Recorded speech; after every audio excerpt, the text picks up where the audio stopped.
Olá, pessoal, boa tarde. Tudo bem com vocês? Todo mundo me ouvindo? Sim, coloca aqui no chat, por favor.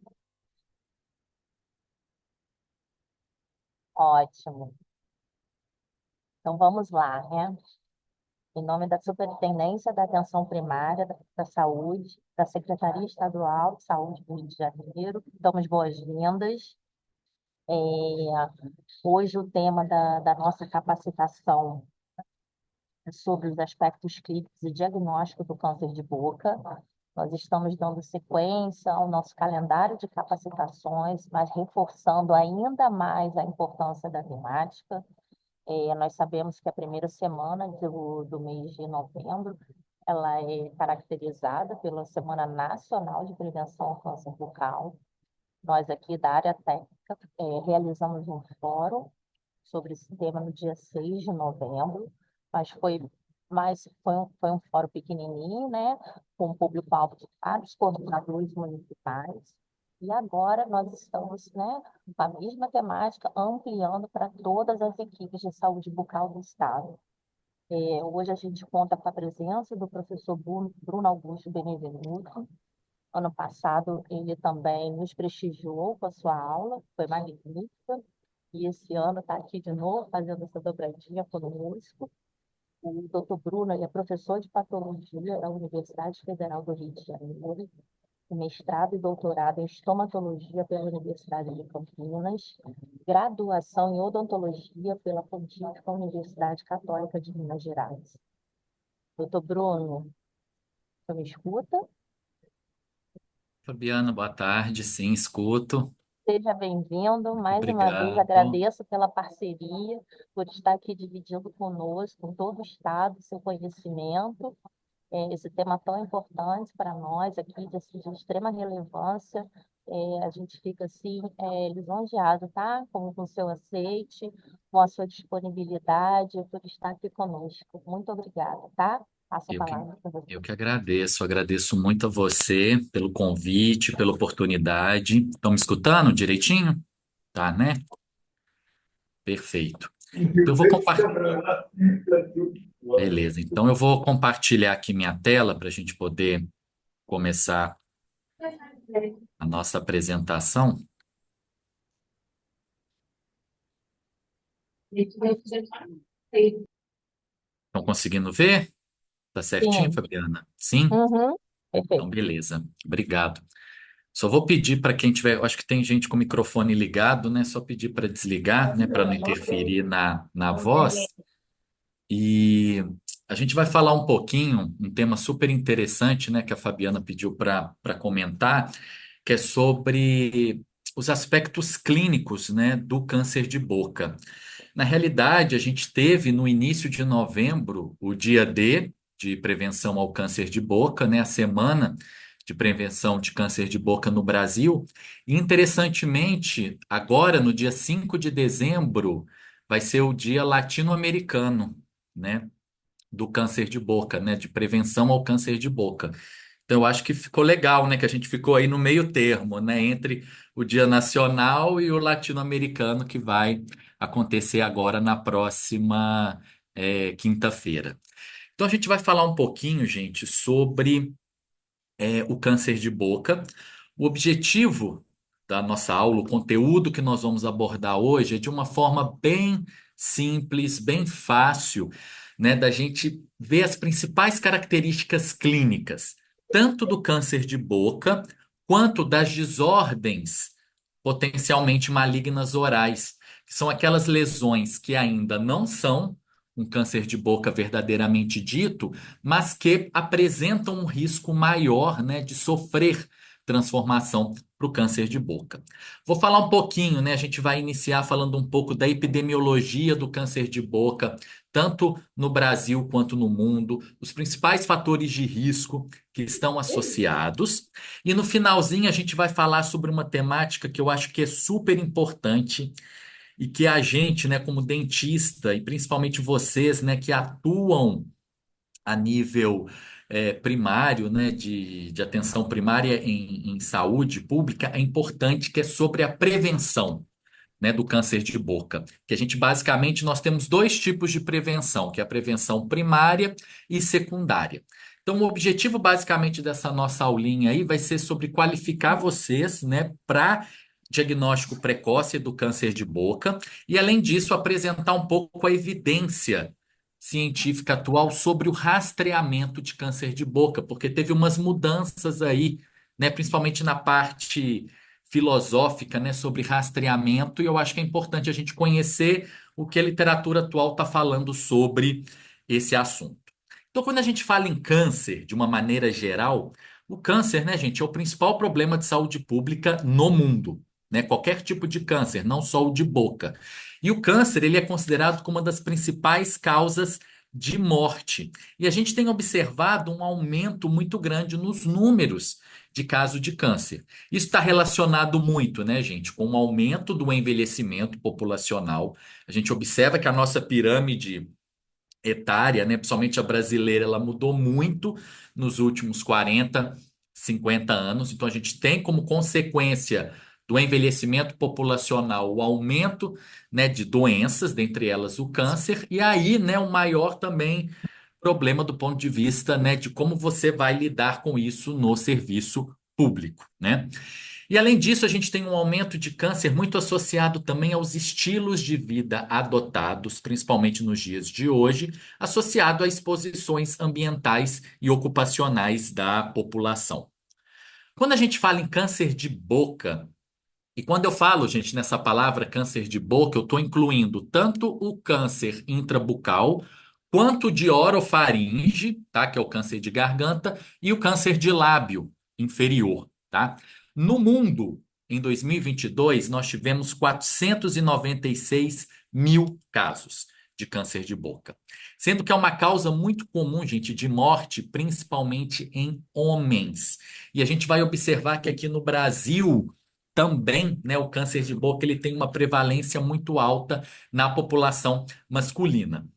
No Brasil, né, a gente teve aí no ano de 2022 15.100 novos casos de câncer de boca. E se vocês observarem, olha como a proporção, né, em homem é muito maior quando a gente compara, né, com as mulheres, né? Nós temos cerca de 10,3 casos em homens para cada grupo de 100 mil e em mulheres 3,83 casos. Quando a gente fala na população geral no Brasil, ele é o oitavo tipo de câncer mais comum na população e ocorre principalmente em pacientes acima dos 40 anos de idade. Uma característica interessante quando a gente fala sobre a epidemiologia do câncer de boca no Brasil é que em homens, se vocês observarem nessa imagem, ele é o quinto mais comum. Ele só perde para próstata, colo e reto, traqueia e estômago. Nas mulheres, ele não fica entre os 10 primeiros, tá? Mas nos homens, a nível nacional, ele é o quinto mais comum. E quando a gente está falando da região sudeste, que é onde a gente está, o Rio de Janeiro, ele representa o quarto tipo mais comum em homens. Então, é para vocês observarem, no panorama nacional, né, a região sudeste, né, o câncer de boca é o quarto mais comum em homens. Então, realmente um problema sério de saúde pública e que nós, como dentistas, temos um papel fundamental, principalmente no diagnóstico precoce. Então, a gente tem uma média, né, que, ó, casos novos, né, por ano. Aqui em Era 2023, a nada que tá gente tem falando. uma estimativa, eu acho que é isso. A gente tem uma estimativa de aproximadamente aí 1.430 casos de câncer de boca aí na população do estado do Rio né, no ano passado, que a gente ainda não tem, né, dados fixos sobre isso. Quais são os fatores de risco para o câncer de boca? Eu acho que não é segredo para ninguém, mas a gente sempre tem que enfatizar que é o consumo de tabaco. Não importa qual seja, gente, cigarro, charuto, aquele tabaco mastigado sem fumaça, é, uso, gente, de vapes, né, os cigarros eletrônicos, tudo isso está associado como fator de risco para o câncer de boca. Isso associado ao consumo de álcool. Pacientes que fumam e que bebem, o hábito de fumar potencializa em cerca de 30% o efeito do álcool. Além disso, nós temos a participação do vírus HPV, tá? Mas o vírus HPV, gente, ele atua no câncer de orofaringe, o câncer de garganta, né? Isso já está disseminado na literatura, né? Você tem a presença aí do vírus HPV para o câncer de orofaringe. Para o câncer intrabucal, né, que é de língua, de assoalho de boca, o HPV ele não tem esse papel ainda bem definido, mas para o câncer de garganta, sim, ok? Exposição solar, quando a gente está falando de câncer, né, de carcinoma de lábio inferior, tá? E além disso, nós temos também, né, presença, por exemplo, de alimentações, né, hábitos pouco saudáveis, né? Então, dietas que são pobres em frutas e vegetais também podem aí contribuir, né, para o desenvolvimento do câncer de boca. Eu coloquei aqui, né? Aqui a gente tem, né, essa apresentação, né, do Ministério da Saúde, mas tem essa temática interessante que é sobre os cigarros eletrônicos, que sempre é aquela dúvida, né? Cigarro eletrônico causa ou não causa câncer de boca, né? Eles foram criados em 2003 na China, e se a gente observar, gente, ele é composto por vários componentes, dentre eles a nicotina, né? E o mercado, ele apresenta, né, gente, esse cigarro eletrônico como uma forma atraente, né? Seria o hábito, vamos assim dizer, educado de fumar, que não deixa odor, né? Que tem aquelas cores, aqueles sabores. Só que isso, gente, está gerando um problema grande de saúde pública, porque a gente tem um consumo muito grande entre jovens e principalmente, gente, pessoas que nunca fumaram antes, né? Então, assim, pessoas que nunca usaram um cigarro tradicional, né, estão começando a fazer o uso de cigarros eletrônicos, pensando na cabeça deles, né, que é uma forma alternativa e que não causa nenhum tipo de dano. Mas a literatura já tem mostrado que pode causar tanto câncer de pulmão quanto câncer de boca. E o mais gritante, né, gente, é que ela tem uma comercialização proibida no Brasil. Mas se você vai em Copacabana e Ipanema, eu não sei no interior do estado como que é, mas aqui no Rio, você vai pegar uma praia, é toda hora passando e vendendo cigarro eletrônico, né? Então a gente tem que ter isso na cabeça caso, né, algum paciente venha e faça essa pergunta, né? Acho que isso é importante. Então, qual que é o grupo de risco, né, gente? Aquele grupo de risco clássico por câncer de boca. É principalmente homens acima dos 40 anos que fumam e que bebem, né? A gente tem aquele perfil clássico, homem na faixa etária de 50 anos, que fuma 2 maços de cigarro aí desde a infância e que bebe. E geralmente, gente, bebe aquela bebida pesada mesmo, não é cerveja, não, é cachaça, que a gente sabe que no Brasil, principalmente no interior, né? Eu que sou de Minas Gerais, a gente vai muito para o interior de Minas, né? A gente vê aqueles senhorzinhos, né? Vai no boteco, um copinho, né? Então isso real. Só que cada vez mais, gente, a gente observa um aumento dos casos de câncer em mulheres e pessoas mais jovens. Muitas vezes pessoas que nunca fumaram e que nunca beberam. Então, assim, o câncer de boca, ele tem uma etiologia multifatorial. Lógico que tem fatores genéticos associados, mas o hábito de fumar e beber ainda está aí altamente relacionado, ok? Então nós vamos falar um pouquinho agora, né, que a gente passou por essa parte da epidemiologia, vamos falar das características clínicas. Antes da gente falar do câncer de boca propriamente dito, que é o carcinoma de células escamosas, a gente vai falar sobre um grupo de doenças que são conhecidas como desordens potencialmente malignas orais, que são lesões, gente, que ainda não são câncer, tá? É um grupo heterogêneo de doenças, mas que apresentam uma probabilidade, um risco maior de sofrer transformação para o câncer de boca, né? Que é conhecido como carcinoma de células escamosas ou carcinoma espinocelular. Então a gente vai falar dessas quatro aqui, gente, que são as desordens potencialmente malignas mais comuns que nós temos. Vamos falar da leucoplasia, leucoplasia verrucosa proliferativa, eritroplasia e queilite actínica, ok? Então, o que que vem a ser a leucoplasia, né?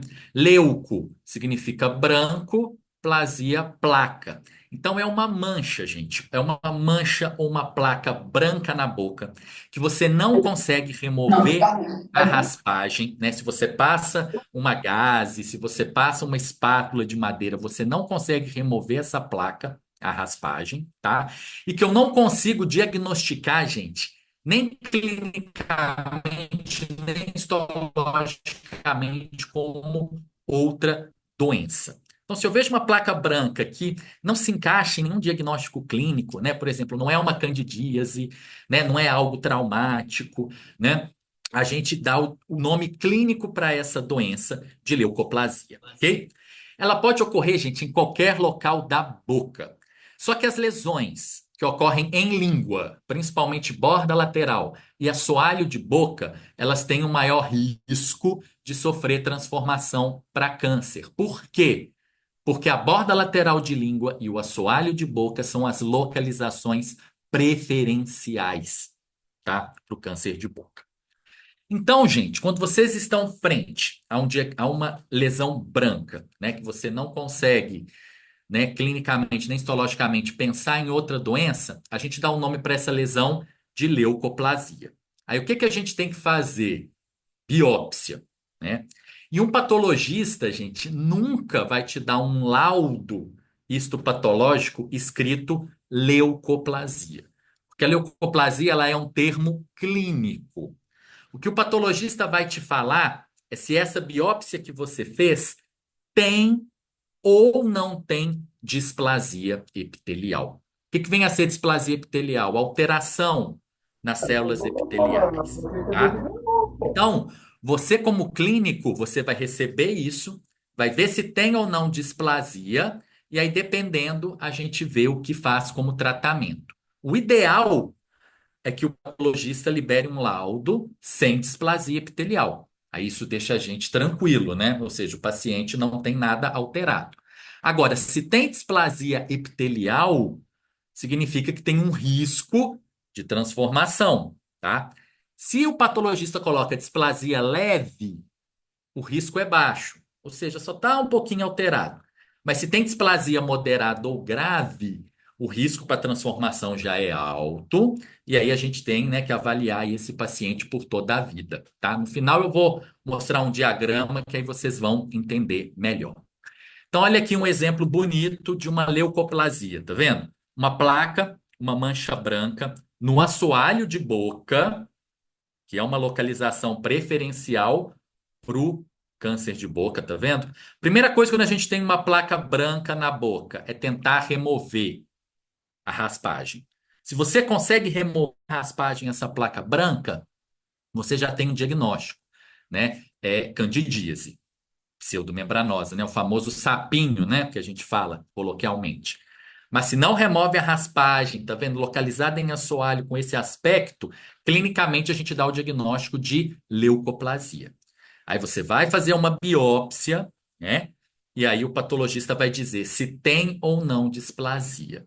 Se não tem displasia, você acompanha, né, esse paciente. Agora, se tem displasia epitelial, tem que fazer o quê? A remoção completa da lesão, tá? E esse paciente ele vai ter que ser aí acompanhado por toda a vida.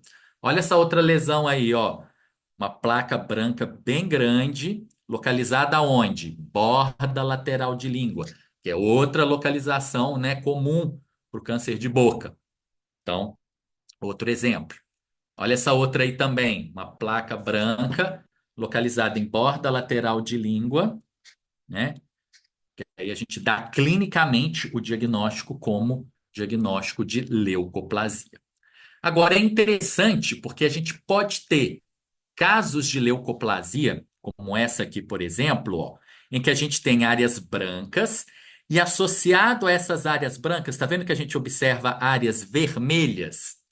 Então é como se você tivesse uma leucoplasia e uma eritroplasia junto. Aí a gente dá um nome para essa lesão de leucoeritroplasia, tá bom? Quando a gente vê áreas brancas e áreas vermelhas junto. Olha aqui um outro exemplo, tá vendo, ó? Uma placa branca não removível à raspagem, associado com áreas vermelhas. Então, clinicamente, a gente dá o nome para isso aqui de leucoeritroplasia. Ok? Muito bem. Então, a leucoplasia é isso, né, basicamente. Agora, a gente tem uma variante da leucoplasia oral, que a gente dá um nome para ela. Olha que nome interessante, né? A descrição do nome da lesão mostra o que que é essa lesão. Olha para vocês verem, leucoplasia verrucosa proliferativa. Por que que ela tem esse nome? Leucoplasia porque a gente vai ver placa branca. Verrucosa é porque ela tem um aspecto verrucoso, né? Aquele crescimento verrucoso. Eu vou mostrar algumas imagens. E proliferativa, gente, porque ela é multifocal. Vocês viram que todas as imagens que eu mostrei anteriormente de leucoplasia eram imagens únicas? Uma imagem no assoalho de boca, uma imagem na borda lateral de língua, né? Isso é o que normalmente acontece. Agora, se eu observo múltiplas placas brancas não removíveis à raspagem, com esse aspecto verrucoso, aí o diagnóstico clínico é de leucoplasia verrucosa proliferativa. E essa entidade, gente, ela é interessante porque ela é muito mais comum em mulheres, mulheres que não fumam, tá vendo? Então, essa entidade, ela faz parte daquele grupo que não é de fator de risco, né, para o câncer de boca. Vai ocorrer em principalmente mulheres acima de 60 anos e a causa, ela é desconhecida, ok? Olha aqui essa imagem. Tá vendo como é que ela é uma placa branca, mas ela é bem mais verrucosa, aumentada de tamanho, né?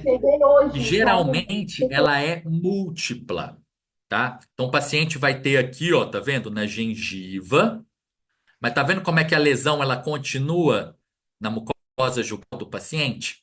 Então ela é multifocal, ela é proliferativa, por isso que tem esse nome. Olha esse outro caso aqui.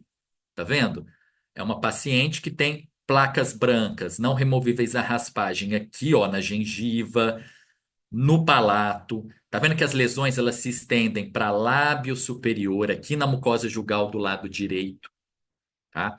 Então é uma leucoplasia, só que ela tem essa característica de ter essa superfície verrucosa e de ser proliferativa. Tá vendo aí a mesma paciente, né, com essas múltiplas placas brancas.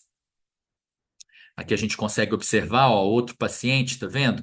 Com essas placas brancas aqui no lábio superior, lábio inferior, gengiva, tá vendo que está se estendendo para o assoalho de boca. Então é uma condição muito comum, somente em mulheres que não fumam, né? Que não fazem parte daquele grupo de risco. E a outra desordem potencialmente maligna que nós temos é a eritroplasia. Então, enquanto a leucoplasia é uma mancha ou uma placa branca, a eritroplasia ela é uma mancha vermelha. Então, quando eu tenho uma mancha, uma placa vermelha, que eu não consigo nem clinicamente, nem histologicamente diagnosticar como outra doença, eu dou um nome clínico para essa mancha vermelha de eritroplasia. Agora é interessante, gente. Quando a gente vê uma eritroplasia, a probabilidade dessa eritroplasia, quando você faz uma biópsia, ela já ter displasia severa, né, alta, grave, ou até de já ser um carcinoma, ela é muito maior quando a gente compara com a leucoplasia. Então, assim, né, até complicado dizer, mas é preferível ter uma leucoplasia na boca do que uma eritroplasia. Entendeu? Então, a eritroplasia, muitas vezes a gente identificando, ela já é um sinal de que já tem displasia ali grave ou até mesmo um carcinoma já presente. Então, aqui a gente consegue observar, tá vendo? Ó, essa mancha vermelha, localizada em palato duro, palato mole, a gente dá o nome clínico de eritroplasia. Então, a gente tem que fazer uma biópsia e muito provavelmente, como é uma eritroplasia, o laudo, né, histopatológico já vai vir aí com uma displasia epitelial, tá bom? Aqui a gente tem, ó, outra eritroplasia, essa mancha vermelha aqui, localizada aqui em borda lateral de língua. Aqui a gente tem uma outra eritroplasia, aqui localizada em região de mucosa jugal. E por fim, a gente tem a queilite actínica, que seria aí a quarta desordem potencialmente maligna, né, oral. A queilite actínica, gente, ela é exclusiva de lábio inferior, tá? Então a gente vai observar casos de quelite actínica muito comumente, gente. Isso é muito comum em pacientes aí acima, né, dos 40 anos, 50 anos, pacientes de pele branca e que se expuseram à radiação ultravioleta por muitos e muitos anos, tá? Então, principalmente aí, né, quem é da região, né, de Nova Friburgo, que tem muita, né, região serrana, que tem muita colonização, né, europeia, né? A colonização europeia ela é muito grande nessa área, né? Pessoas de pele branca que trabalham na roça, né? Pescadores, gente que trabalha como carteiro, que trabalha na praia, né? E que tem a pele muito branca, estão dispostos a ter queilite actínica. E o que que a gente observa? É muito comum a gente observar, né? Nós observamos principalmente uma atrofia do lábio inferior. Então, o lábio inferior ele fica bem atrófico, bem ressecado. A gente pode observar, tá vendo áreas de descamação, de ulceração do lábio inferior. Uma característica super importante, gente, que nós observamos é o apagamento da linha mucocutânea. Porque se vocês observarem um lábio normal, a gente tem uma linha, né, que divide a mucosa do lábio da pele. E o paciente com quelite actínica, ele vai ter uma atrofia, né, dessa mucosa e a perda da linha mucocutânea. E além disso, ó, presença aqui, às vezes, até mesmo, né, de áreas de descamação, áreas de ulceração, tá? Muito bem. Então, deu para entender, gente. Então, a gente viu como é que é clinicamente, vimos como pode se manifestar aí as desordens potencialmente malignas. Então, se a gente. Ah, eu acho que isso é uma leucoplasia. Eu acho que isso é uma eritroplasia, né?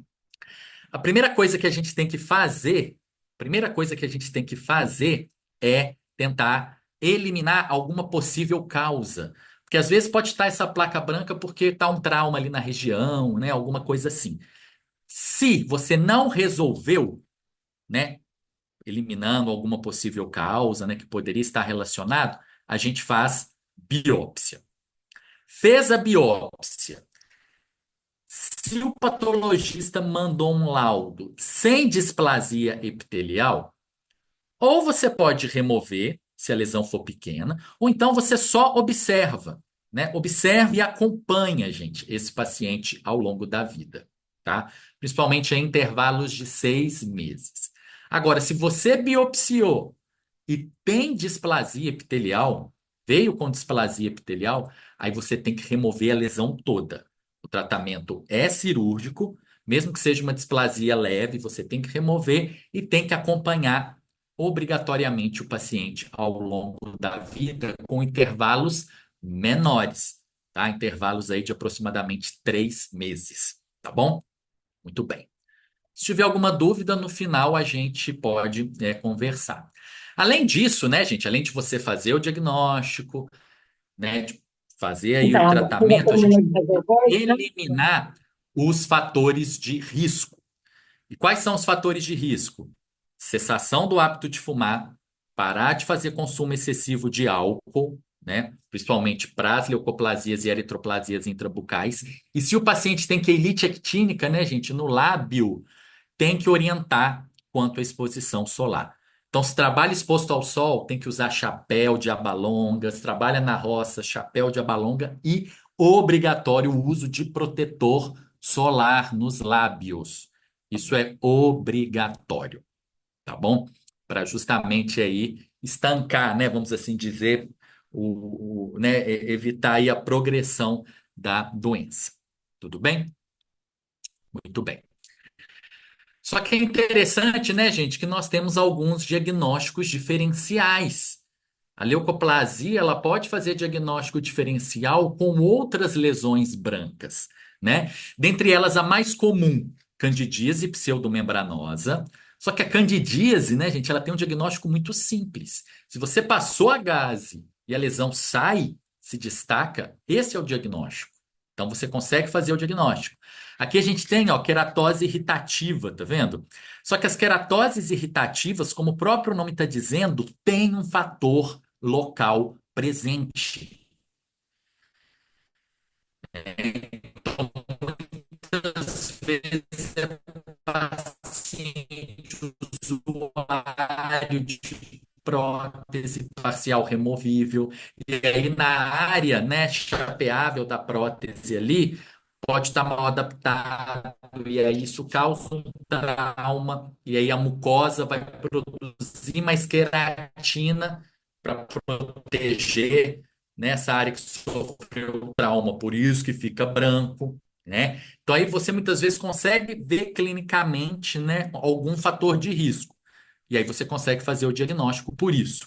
Leucoedema, né, gente? Leucoedema, a gente aprende na faculdade, né, a diagnosticar leucoedema. É conhecido como uma variação da normalidade, muito comum, brancas, né, com um fundo rosa, ela desaparece. Você estirou a mucosa, desaparece. Líquen plano. Só que olha como líquen plano, né, gente, que é uma doença autoimune, ela é diferente. Ela tem esse formato, né, como se fossem estrias brancas, né, que se entrelaçam umas com as outras. Então, clinicamente, você vê que é diferente. Mucosa mordiscada, né? Às vezes o paciente ele tem o hábito, né, de morder a bochecha, né? Quase que come mesmo. E se a gente vê clinicamente, a gente vê essas áreas brancas e elas se despedaçam. Você consegue, às vezes, até pegar, né, um pedaço da mucosa. Então, também é um diagnóstico que você consegue fazer clinicamente. Candidíase hiperplásica.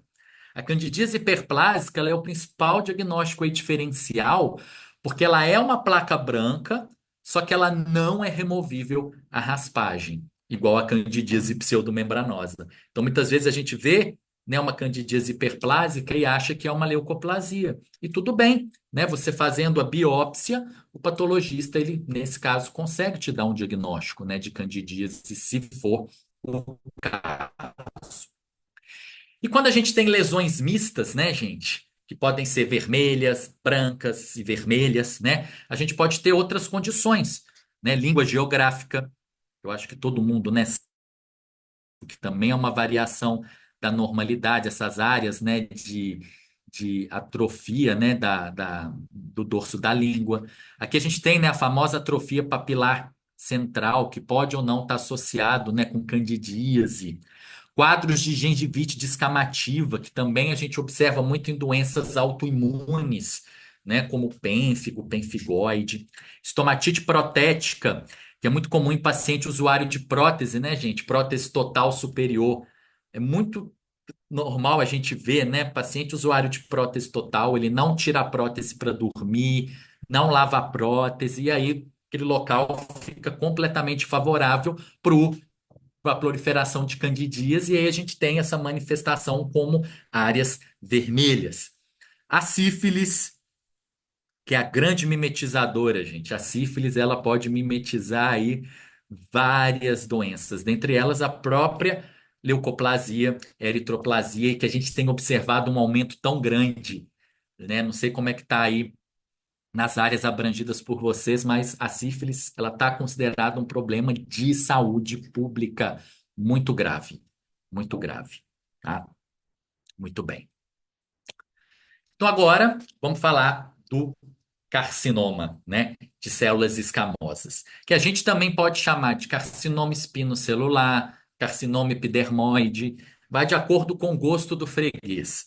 Aqui no Rio de Janeiro, a gente chama de carcinoma de células escamosas. Mas, por exemplo, se você for em São Paulo, só se utiliza carcinoma espinocelular, né, o carcinoma epidermoide. Então varia muito, mas são sinônimos. É o famoso, né, câncer de boca propriamente dito, tá? O carcinoma de células escamosas, gente, ele representa 90% de todos os tipos de câncer de cavidade oral.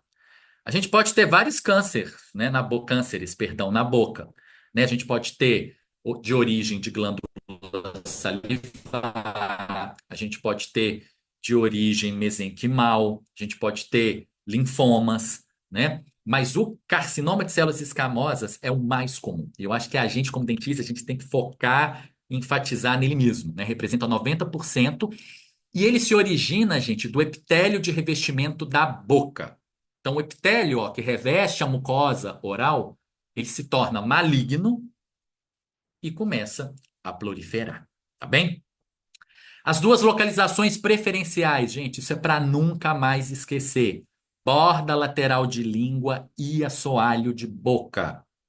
Por isso que quando a gente vai fazer o exame, gente, do paciente, a gente tem que pedir o paciente, bota a língua para fora, bota para um lado, bota para o outro, coloca no céu da boca para poder ver o assoalho de boca. Porque às vezes a gente, como dentista, né, a gente não vê o câncer de boca, mas o câncer de boca já pode ter te visto. E isso muito pelo fato de não fazer um exame, né, adequado, que dura aí cerca de 1 minuto, gente. Avaliar a boca é 1 minuto para avaliar, né? Como um todo, avaliar a mucosa, tá? Mas, gente, a gente pode ter carcinoma de células escamosas em outros locais da boca, claro. A gente pode ter na mucosa jugal, a gente pode ter na gengiva, pode ter no palato, tá? E o caso aqui que é o pior, né, gente? A maioria dos casos são diagnosticados em estágios avançados, cerca de 80%. E eu acho que o nosso papel aí, como dentista, da atenção básica do Serviço Público de Saúde, é tentar, de alguma forma, diminuir isso, né? Fazer com que os casos não ocorram em estágios, né? Não apareçam para a gente em estágios tão avançados. Pois bem. Como que aparece clinicamente, né? No estágio inicial, gente, a maioria são assintomáticos. São assintomáticos. Eles podem aparecer como placa branca, como uma leucoplasia, que eu expliquei para vocês anteriormente. Ele pode apresentar como uma área vermelha, como uma eritroplasia, ou até como uma placa branca e vermelha, tá? É o que normalmente a gente observa. Já no estágio avançado, é comum a gente ter dor no paciente apresenta dor, halitose, dificuldade para mastigar, ele vai falar que perdeu muito peso em pouco tempo, né? Restrição de movimento da língua, o paciente não consegue mover a língua, dificuldade de abertura de boca, trismo, né? Sangramento, e ele pode ter já nódulo no pescoço. O que que isso indica, nódulo no pescoço? Que já tem metástase regional. Porque o primeiro local, gente, que o câncer de boca ele metastatiza são para os linfonodos cervicais. Porque como o carcinoma de células escamosas é uma neoplasia epitelial, as neoplasias malignas epiteliais, elas adoram, né, se disseminar pelo corpo por via linfática. Então, a primeira cadeia linfática que nós temos são os linfonodos do pescoço.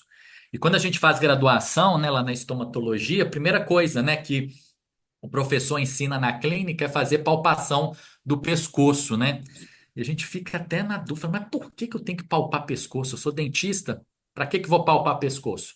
É justamente por isso, porque às vezes o paciente, gente, tem um câncer lá na garganta que você não consegue ver clinicamente se você abrir a boca, e ele já pode ter metástase aqui, ó, no pescoço.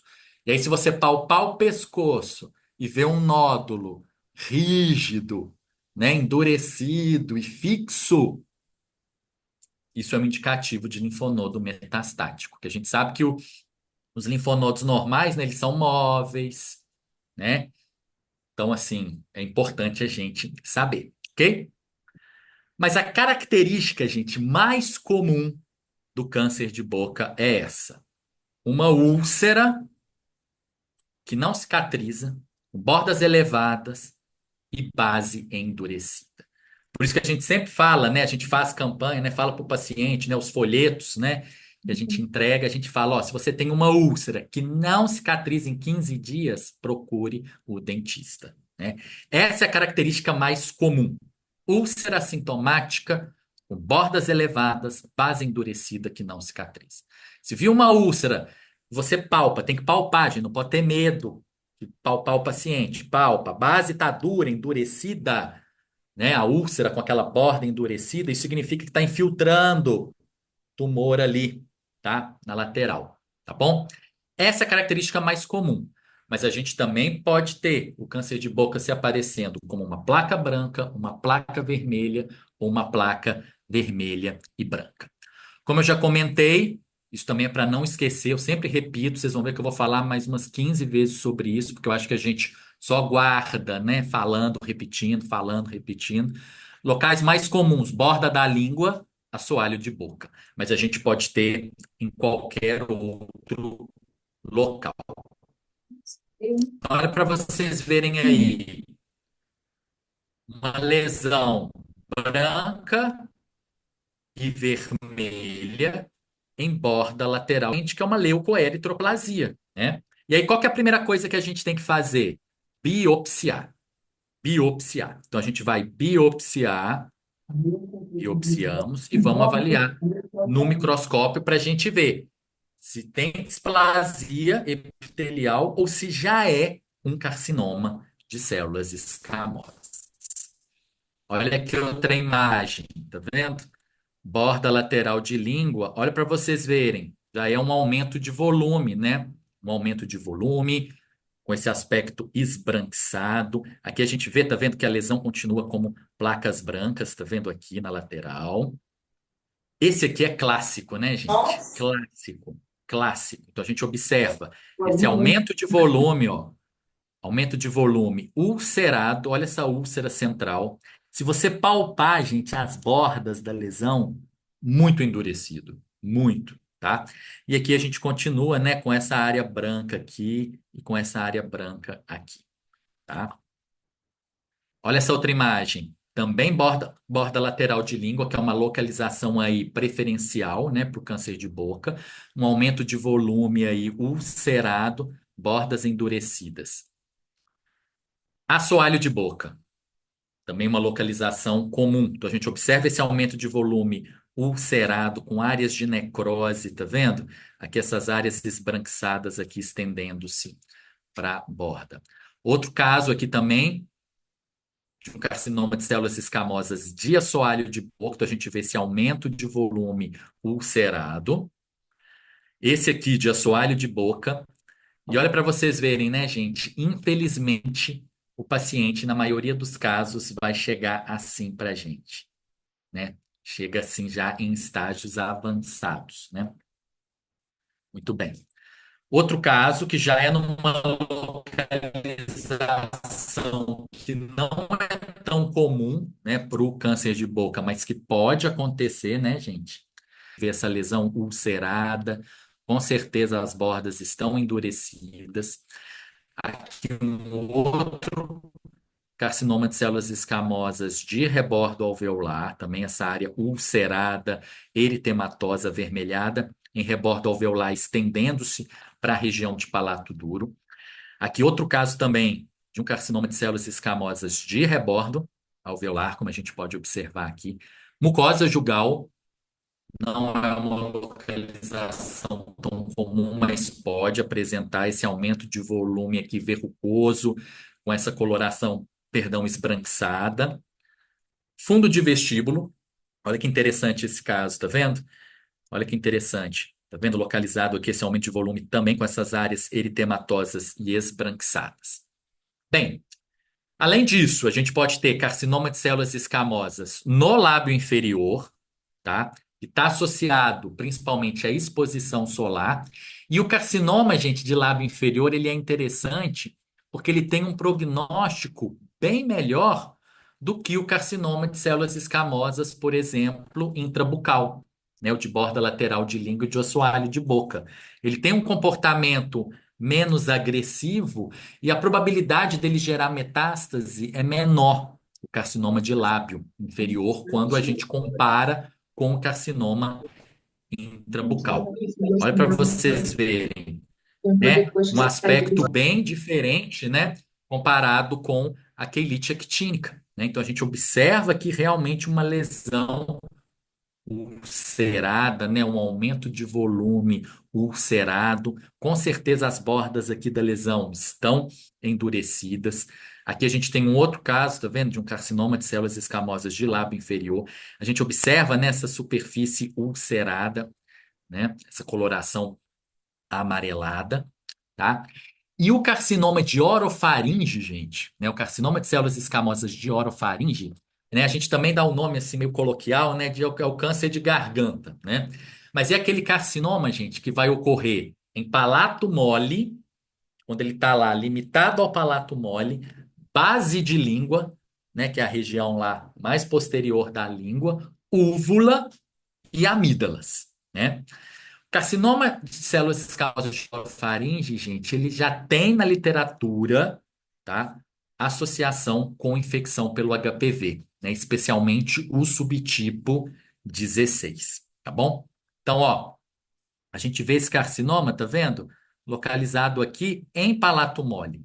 Então a gente dá, né, a gente fala que é um carcinoma de orofaringe. Olha esse outro aqui também, tá vendo? Localizado lá na região, né, de palato mole também, limitado àquela área, né?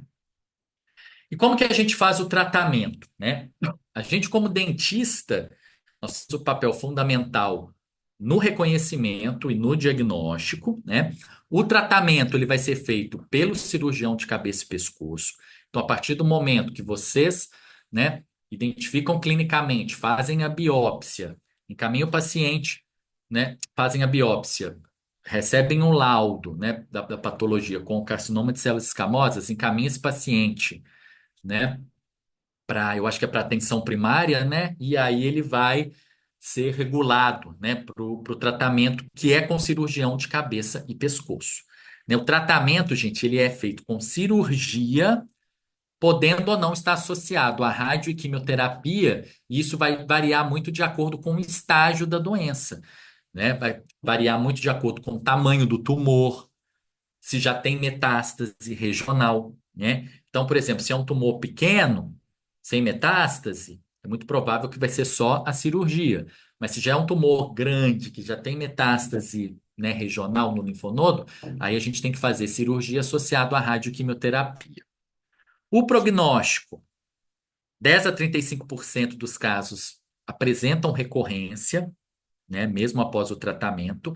E essa é a coisa triste, né, gente? Mais de 80% dos pacientes com câncer de boca são diagnosticados em estágios avançados, com uma taxa de sobrevida muito baixa, de menos de 50% em 5 anos, tá?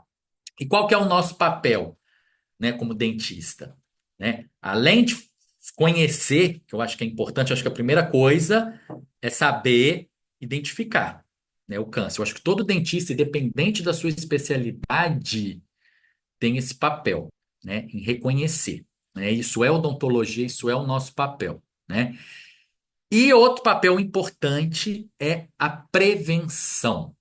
Como que a gente vai fazer prevenção do câncer de boca? A gente divide em duas etapas. A gente tem a prevenção primária, que são com ações que vão prevenir o quê? Com que esse câncer ocorra, tá? Então, em população, vamos assim dizer, sem a doença. Então, a gente precisa fazer campanhas, políticas públicas para cessar o consumo de álcool e de bebidas, ó, de fumo e de consumo de álcool. Então, campanhas, como já são feitas, né? Principalmente nas embalagens de cigarro, né? Eu lembro quando eu era pequeno, né, tinha propaganda, né, de cigarro na TV, né? Meu pai formou em 1979. Um dia eu fui pegar o álbum do meu pai, ele estava com um cigarro na mão, assim, tirando foto. E meu pai nunca fumou, meu pai tem aversão a cigarro. Aí eu falei, pai, que é isso aqui? Você saiu com um cigarro na mão? Ele falou, Bruno, era chique. Nunca, ele falou, nunca fumei, nunca peguei um cigarro, mas era chique usar, né? Então eu acho que a gente até que melhorou um pouco, né? Eu lembro que quando eu fui em 2015 para a Espanha, a primeira vez que eu fui para a Europa, eu fiquei assustado com a quantidade de gente que fumava. Porque eu sou de uma geração, né? Eu fiz 40 anos, deve ter umas 2 semanas, eu sou de uma geração, gente, que meus colegas, ninguém fumava. Ninguém. Meu grupo, assim, né, na minha turma, de 60 pessoas, né, na faculdade, se tinha quatro que fumavam, era muito. E a gente está vendo novamente isso voltar, né? Agora eu estou saindo do Rio, estou vendo muita gente fumar, coisa que há. Não sei se vocês tiveram essa percepção também, coisas que há 10 anos atrás isso era menos comum, né? Outra coisa importante, né, gente? Vacina de HPV, né? Tem que difundir o uso da vacina. Sexo seguro, né, com proteção e proteção de exposição solar. Então, a prevenção primária é isso, é ações para evitar a ocorrência. Então, atuar nos fatores de risco. E a gente, como, né, trabalhador da saúde, atuando em serviço público de saúde, a gente tem um papel muito importante com isso, para todos os pacientes. E a gente tem a prevenção secundária, que é para tentar promover o diagnóstico precoce.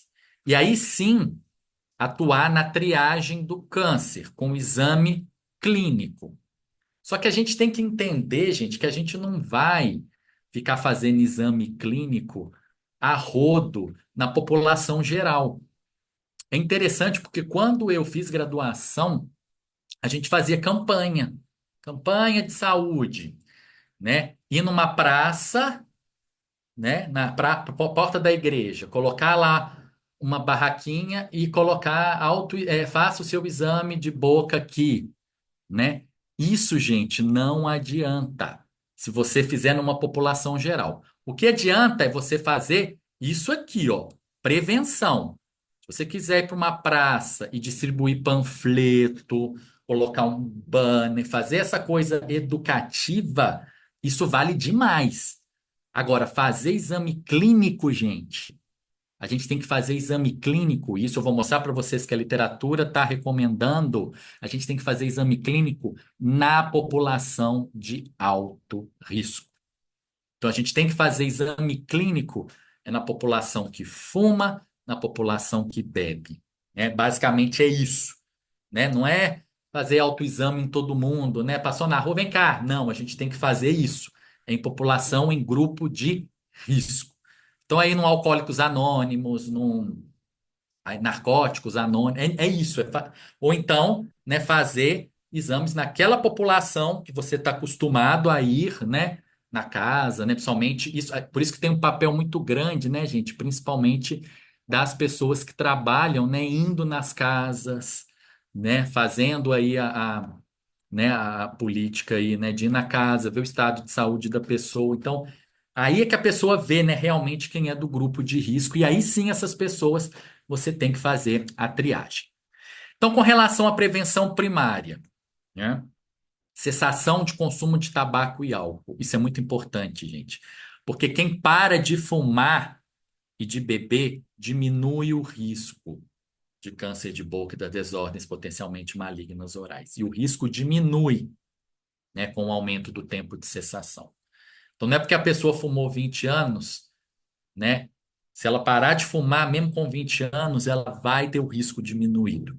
Então, a gente tem que falar sempre para o paciente e conscientizá-lo, tá? Então, aqui as intervenções, né, gente? Políticas públicas, como a proibição de fumo em locais fechados, aumento de impostos, campanhas educativas, isso é muito importante, né? E promoção de programas, né, de cessação de tabagismo, que a gente vê que, né, nas prefeituras, né, nos postos, nos centros de saúde, isso é muito forte, isso é importante, tem que continuar, tá? Imunização contra o HPV, isso é muito importante. Infelizmente, né, gente, eu não entendo o que que passa na cabeça do povo, mas isso é por causa de falta de políticas, de ir alguém na escola falar, sabe, com as pessoas, né, com os adolescentes, de que sexo oral pode, né, causar câncer de orofaringe, né, e a importância de vacinar, né, meninos e meninas de 9 a 14 anos, homens e mulheres imunossuprimidos. Agora também, né, acrescentou, acho que usuários de PrEP, né, também podem fazer vacinação contra o HPV, vítimas de violência e campanhas, né, também aí sexo com o uso de preservativo. A gente sabe que é complicado, né, mas tem que comentar. E com relação à prevenção secundária, que é aquilo que eu comentei com vocês, né, a prevenção secundária é fazer o exame clínico, né, gente? O exame clínico é o único método para a gente detectar o câncer de boca e as desordens potencialmente malignas, né? É o dentista fazer uma observação visual, uma palpação da mucosa, da região de cabeça e pescoço para fazer, né?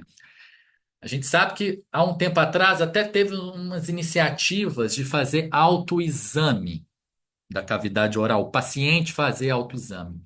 Mas isso não funciona muito, né, gente? Se às vezes, é até complicado a gente falar, o próprio dentista muitas vezes não sabe, né, avaliar muito bem, então imagina o paciente, né? Então, às vezes ele pode ver uma estrutura que é anatômica normal e achar que é, né? Então, o ideal é o exame clínico feito pelo dentista, tá? É o único método confiável, tá? E olha aqui que eu comentei com vocês. Reduz a incidência do câncer de boca e mortalidade entre quem, gente? Entre os grupos de alto risco, em pacientes de baixa e média renda, que é Brasil. Então, a gente fazer a triagem do câncer de boca em grupos de risco, isso que é o preconizado, tá? É isso que é o preconizado. Deixa eu ver aqui. Então, né, o Ministério da Saúde, né, a gente tem esse livrinho aqui, né, que fala que justamente a prevenção, né, secundária envolve a detecção, né, através do exame físico, sendo uma técnica essencial, né, e importante, né, para a gente diagnosticar as desordens potencialmente malignas e as neoplasias malignas em estágio inicial. Mas o importante é isso, gente. A gente tem esse artigo que foi publicado na New England Journal of Medicine, que é uma das revistas aí mais importantes, onde você tem justamente as perspectivas na prevenção do câncer oral, né, da Organização Mundial de Saúde. E olha o que que o estudo concluiu, que o rastreamento de pessoas em grupo de alto risco pela inspeção da boca pode reduzir a mortalidade do câncer de boca. Então, esse é o recado, gente. É importante fazer o exame clínico preventivo, né? Vamos assim dizer, o rastreamento de indivíduos assintomáticos, mas isso tem que ser em grupos de alto risco, paciente que fuma e que bebe. Tá bom? Muito bem. Então, aqui a gente tem na estratégia global, plano de saúde bucal, né, da Organização Mundial de Saúde aí de 2023 até 2030, que é justamente incentivar a detecção precoce do câncer de boca em grupos de alto risco, vinculado a uma investigação diagnóstica oportuna e a um tratamento oncológico abrangente em contexto com uma carga significativa da doença. Então, acho que a partir, gente, de fazer isso, né? Além de promover, né, a atenção primária, que evite a ocorrência, é atuar nisso. Detecção precoce, mas nos grupos de alto risco, grupos específicos, tá bem?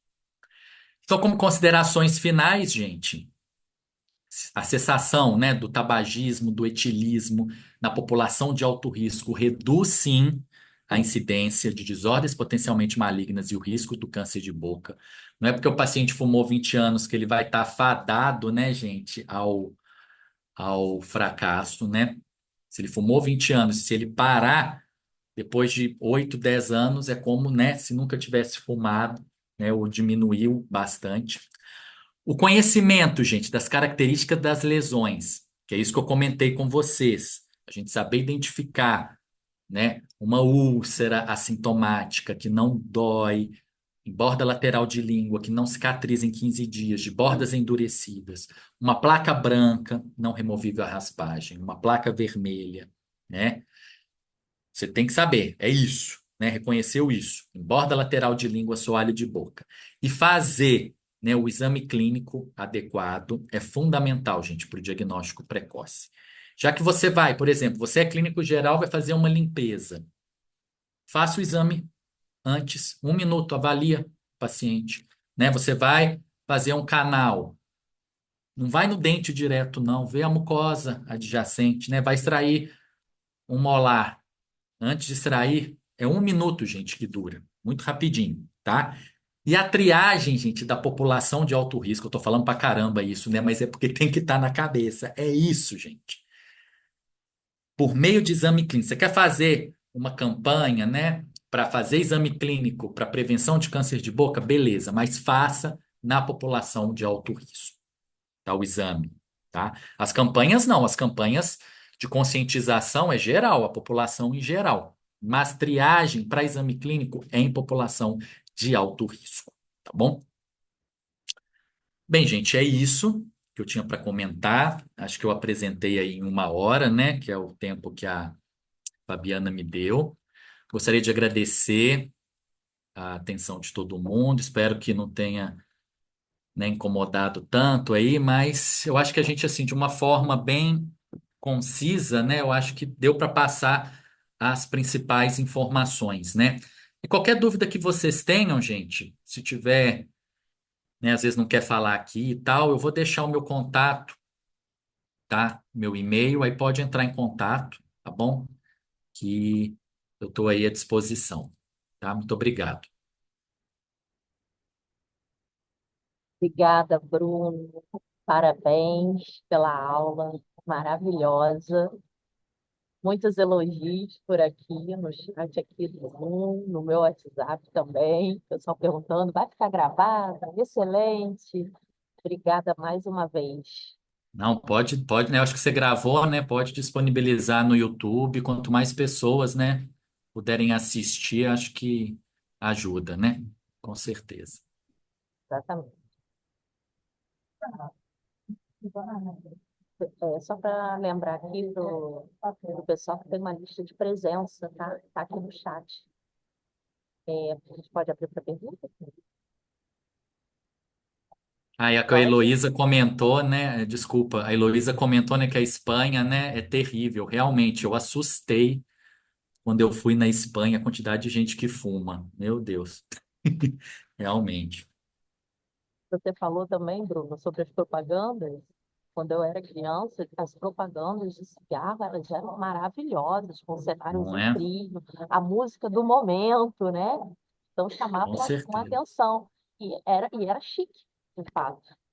É, eu lembro direitinho dessa foto do meu pai. É uma coisa que ficou gravado, que meu pai sempre teve lá em casa, nem, como é que fala? Negócio que põe o cigarro, eu até esqueci o nome. Você Cinzeiro, coloca a cinza cinzeiro. lá do cigarro. É o cinzeiro, né? Nem em casa nunca teve, sabe? Nunca teve. E aí eu vejo uma foto com ele fumando, e falo, mas que é isso, né? É justamente por isso. É, a Ana comentou, né? O grande problema se chama vape. Realmente, concordo com você. Problema sério. É, a Simone comentou aqui, né? Alguma experiência positiva para que possamos rastrear esse grupo de risco. Interessante, Simone. Eu lembro de você, Simone. Acho que você manda material, né, para patologia. É Simone Henriques, é. Eu lembro do seu nome. Então, Simone, a professora Michele, ela está fazendo um projeto aqui na prefeitura com uma aluna de doutorado dela, atuando, né, em grupos de risco da prefeitura do Rio para rastrear. Então, com certeza, em breve a gente pode ser que já tenha aí resultados, né, no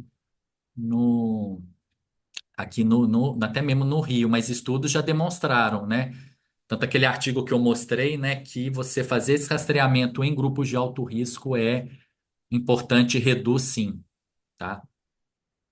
Ah, que bom, Márcio, que bom, né, que você já trabalha aí há 30 anos, né, e é sempre bom, né, a gente escutar isso, pelo menos, né, ainda mais de pessoas experientes, né, que já está há tanto tempo aí no trabalho, a gente poder passar informações, né, isso é muito bom. Obrigado.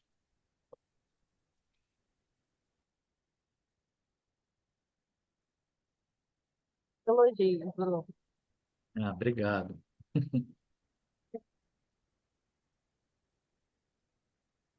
Qual aula ficou gravada? A aula foi gravada. A gente só precisa de um tempinho para poder disponibilizar para vocês, tá? Que a gente encaminha para o setor da comunicação daqui da secretaria. Primeiro, acredito que em uma semana, mais ou menos. A gente já conseguiu colocar nos grupos do WhatsApp, tá bom?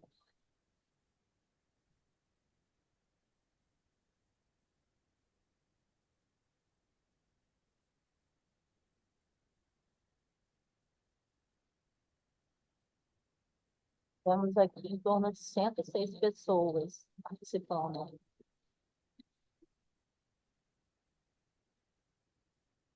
Alguma pergunta, pessoal?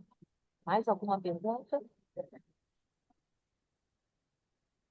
É, qualquer coisa, gente, se quiser, pode mandar e-mail, né? Que às vezes fica com vergonha, né? Aí pode mandar e-mail que a gente que a gente está à disposição. Isso aí, Heloísa, é fazer a consciência dos jovens, né? Eu acho que a gente, como profissional de saúde, né, a gente tem um papel muito importante sobre isso, né?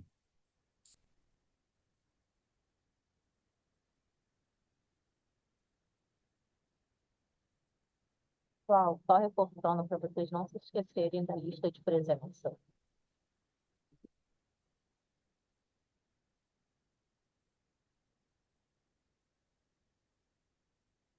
O link está no chat.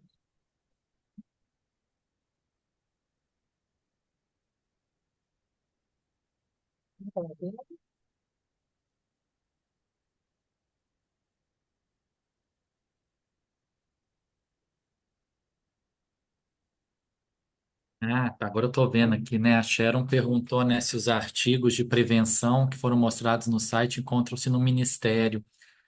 Olha, Sharon, eu não sei. Mas se você quiser, você pode me mandar um e-mail que eu te passo. Acho que é o mais fácil. Eu coloquei aí meu e-mail, que é brunoabandrade@gmail.com. Me manda um e-mail que eu te encaminho, tá?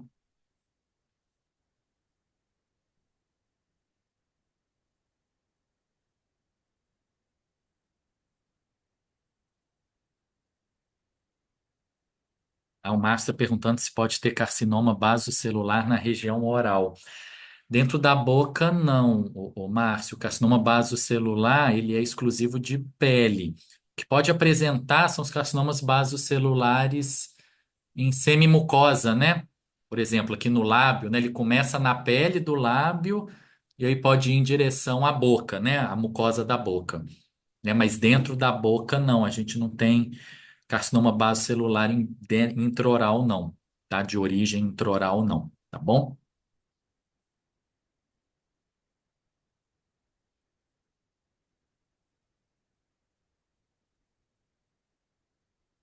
A Silvia fez uma pergunta aqui, neoformação de papila em bordo de língua, relato de 2 meses, coloração normal. Mas eu não entendi essa neoformação de papila. Tem que ver, né, se tem aumento de volume, né, alguma coisa. Se realmente tiver um aumento de volume, né, na área, que você falou que a cor tá normal, né? Mas tem um aumento de volume e tudo mais com essa evolução, né, deve fazer biópsia sim, né? Se não for nenhuma alteração da normalidade, né, uma papila fungiforme, né, alguma coisa assim, deve se fazer sim, pelo tempo de Nossa, Jesus evolução, tá com né? dor de dente, cara. Dor de dente, né? Dentro é que fez aquelas coroas. Meu Deus.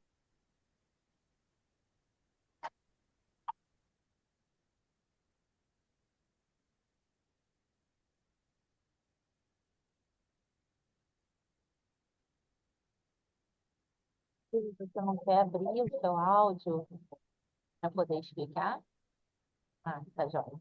Já vi.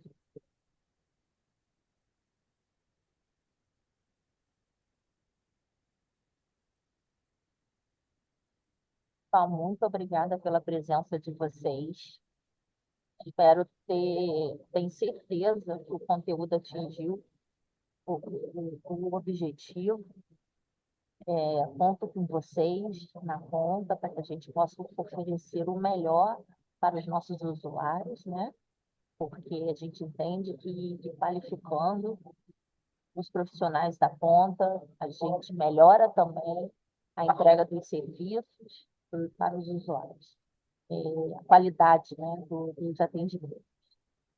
Bruno, mais uma vez, muito obrigada Eu que pela sua agradeço. gentileza, pelo Precisando, é seu só carinho chamar. conosco, Obrigado. pela sua gentileza de compartilhar seus conhecimentos, qualificando nossos profissionais.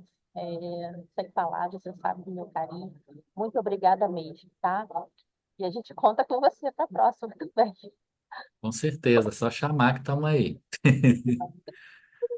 Então, pessoal, nós vamos encerrar então, tá bom? É, Quem tiver mais dúvidas, se ficou com um pouquinho de vergonha, com vergonha, obrigado. manda um e-mailzinho para ele, ou então chama a gente aqui no WhatsApp que a gente entra em Com contato. Tá certeza. bom? Muito obrigada pela presença de todos. Fiquem com Deus. Até a próxima. Tchau, tchau. Tchau.